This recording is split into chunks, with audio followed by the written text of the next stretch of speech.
Today I have with me Vice President of Production, Mark McCully, and we're talking about something that most cattlemen keep an eye on, the ChoiceSelect Spread. Mark, now we see the ChoiceSelect Spread fluctuate with the market, but are there times of the year that we can actually predict when it's going to go up and down?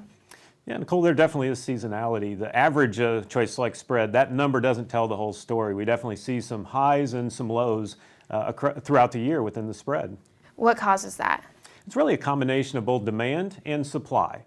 So demand, and when you think about the ChoiceSelect Spread, it's largely driven off the middle meats, in particular the ribs. So if you think about the calendar, typically we think of February as kind of the seasonal low for the ChoiceSelect Spread, which is logical. There's very little or lower demand for the middle meats and specifically ribs.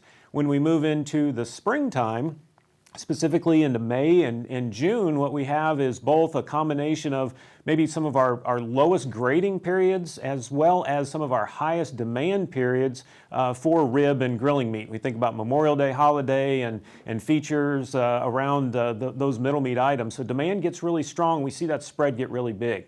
We tend to see that get a little bit lower through the summer and into early fall. Again, a combination of demand softening as well as the grade is typically pretty high with high cattle numbers. And then we see another big spike in the ChoiceSelect Spread, usually running up towards the holiday season, largely driven off the demand for holiday ribs in particular. So as a cattle producer, should I try to plan my marketing strategies around these ups and downs?